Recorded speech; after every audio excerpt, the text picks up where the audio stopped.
Hello, everybody. This is Ryan from my Try Running Programs, and this is my reflection on the second week of training for the Hanson's Advanced Marathon Training Program.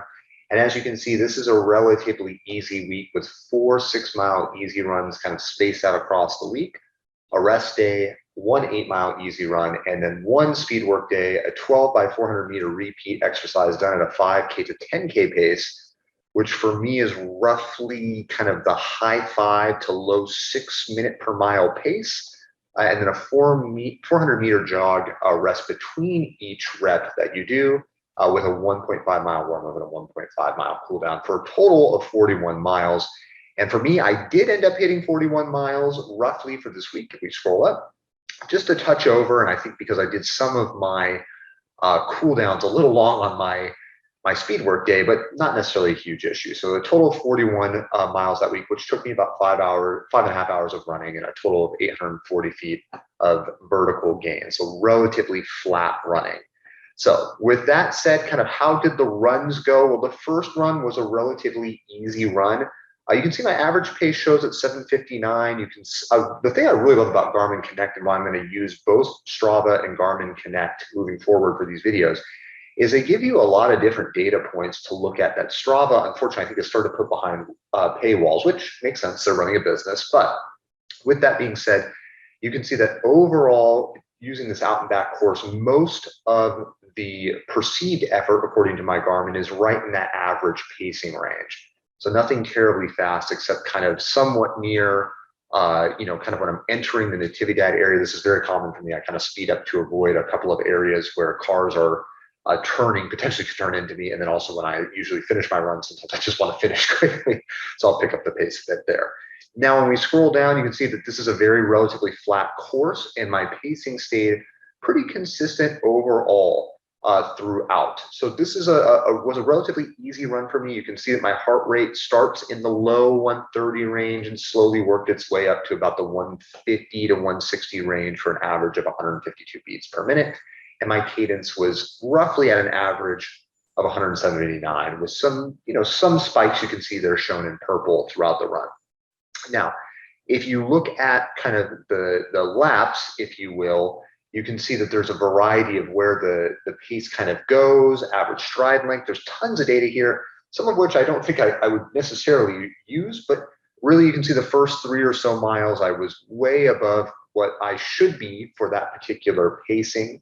And then in the back half, the run was a little bit more what I would want it to be. So for me, my easy paces, according to the running calculator that comes alongside the Hanson's plan, these should be run in the 7:52 to 8:52 range. So a good chunk of these miles were a little too fast. And then, of course, this little chunk right here is not a full mile, but was also run much, much faster than it should be if it was being included in that easy run.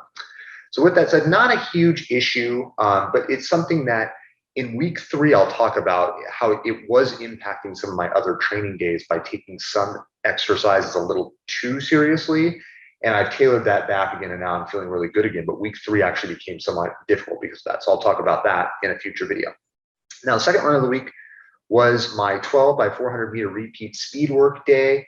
So a total effort there of 9-ish miles with an hour and 11 minutes of running, and it averaged out my pace to 7:56 per mile, which doesn't seem that high because in the reality of it, I struggled a bit because this was really my first speed work session probably since before my marathon that I ran in early December, the California International Marathon that I ran back then. So this felt weird for me. This felt very kind of new all over again, I suppose. Even though I did a lot of speed work to prep for CIM, this felt different, much more so. And this was a considerably difficult effort for me. So you can see the big spikes are when I'm actually running the repeats themselves. And then what unfortunately happened in this particular version of the speed work, which has not happened since then, is the need to take walk breaks for each repetition, which I don't see being necessarily something that is advised against with the Hanson's Marathon program specifically. However, for me, I would prefer to jog that to just keep the legs a little bit fresh. I don't know about you guys, but for me, if I slow down when I'm running, it can sometimes be hard to get back up to pace again. So I think it's good to at least keep in a jog so that, if you're running your recovery rep, at least for me, in about the 8 to 8:30 minute, per pace range during those 400 meters, then the 400 meters that I was actually running for pace would be a little bit easier to pick back up and run that pace. So you can see in a lot of circumstances, these repeats will run in the low sixes to high fives. So I was meeting the pace minus this particular repeat was somewhat slow in about the 6:30 range, but most of them were run about where I would want them to be, sometimes getting a little bit higher than I necessarily wanted them to be. In my case, I really shouldn't be getting above probably about 5:45 pace for those repeats. So that's just something to keep in mind. But it's really, I'm still working very diligently on actually staying consistent across the entire length of whatever interval that I'm doing. And that gets a little bit tougher as the intervals get longer. But it's something that I'm really trying to work on for this particular training cycle. Now, when we look at the cadence, this was actually overall pretty decent during the speedier parts of it. So when I was actually really kind of going all out during the intervals, you can see I could get my cadence all the way up in some cases into the low 190s, which is pretty good. And then during the recovery, it would obviously drop back down. So that's why the average ended up being about 175 steps there per minute or so. And the overall heart rate was not bad, but once again, this is kind of deceptive because of the walking in between particular intervals. So during the actual intervals themselves, my heart rate would get into the 170s or so. So you could see that it was a considerable effort for me at that time. As speed work has gone on, once again, not to allude to future weeks, but now that I'm already into the 4th week of this training cycle, it's feeling much more natural again. But this was a speed work session that for me felt really hard at the time. And it kind of concerned me at first. I was kind of worried if I could even take on the speed work in this program. But I feel much better now that my legs are kind of getting back under me. So the final 4 runs are relatively easy runs. I won't belabor the point on these. You can see that my next easy run after that speed work session was an 8:33 per mile pace easy run with some very slow running in certain parts of it. Overall, my watch found it to be a considerably easy event for me to run. My overall beats per minute was very low, as you can see, about 144. So that's good for me as someone who runs a little high when it comes to their heart rate. Now, one of the things that I think you have to be a little bit careful of is that the moving pace and average pace is a little bit different. Strava always defaults to your average moving pace, whereas the Garmin Connect kind of application always defaults to the average overall pace. So that's sometimes important to kind of keep an eye on. But the overall laps here, all of my mileage was done really well within the pace that you would want it to be, minus one very slow mile at mile 5. I'm not particularly sure why that was the case, might have been stuck at a traffic light. But overall, all of the mileage was done where it should be. So that was overall pretty good easy run. Following that up again with another easy run in the 6-mile range. You can see once again, nice and easy overall. A couple of times where I got some spikes of kind of speed that popped up. But once again, a pretty simple run. And the beats per minute stayed relatively low at about 115, average pace at 8:18 per mile. I don't think too many of the miles here really popped up above what they should be. In fact, I kept pretty much everything in range that you would want to, minus this little chunk of extra time near the end of my run. But overall, once again, a pretty solid run from an easy run perspective.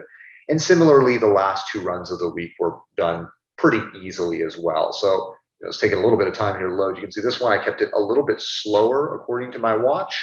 So kind of nice and easy, kept it an 8:23 pace for this particular 6-mile run. Once again, the laps here, you can see outside of the first mile being 7:56, everything else was run in the 8 or so minutes per mile pace. So really nice and easy. Heart rate relatively low. That's what you like to see. And I believe my 8-mile run was just a touch faster, but not by much. This time I was smart. I didn't get mixed up as a long run. I remembered to keep it as an easy run. And really, that's another thing I want to hazard again. I'm repeating myself from week 1, but you do really have to be careful on this program to, even though this might be your longest run of the week, it's not necessarily categorized as a long run, and that has pacing differentials to it. So in my case, my running calculator for this program says I should run my long run somewhere between 6:52 per minute mile pace all the way up to 8:22, whereas my easy pace is meant to be within a minute window of 7:52 to 8:52. So those are dramatically different windows in which you can run. And so you have to be really cognizant of what the actual workout is that they're calling for. So once again, there were some areas here where I picked up a little bit of pace, and this makes sense. For example, down here on East Laurel, here in Salinas where I run, this is a straight downhill, so I'm just running basically downhill at that time. Makes sense that it would be a little bit easier for me to move a little bit faster. But overall, the pace stayed within the window from an overall perspective at 8:13 per mile. And then my average beats per minute were 160 beats per minute. So overall, pretty decent for a run of that length. If we look at the individual miles, there were a few that would have technically gone above pace. So this second and third mile, and my eighth mile for that matter, went a little bit above the pacing window that I'm kind of supposed to have, but not to the point that I think it would have any discernible real impact on my training. So overall, I think this was another good job of staying within the wheelhouse. This was a pretty good week for me. Week 3 will be a little bit more interesting. This, I can admit, this week was maybe a little boring on paper. Week 3, I'll have a little more drama to report. But overall, I think this has been a good second week of the program. Right now in week 4, I feel pretty strong, and I'm picking up speed really, really quickly. So we'll see how that trends as I continue through the program. But overall, I hope this gives you an insight of kind of how these runs work out for somebody who's looking to run. I'm training to run hopefully somewhere sub 125 in the half marathon in April, and hopefully more near 1 hour, 20 minutes in the half marathon by August. So ultimately, we'll see how that goes. So with that said, I hope you have an excellent week of your own running, and take care of yourselves. Bye-bye.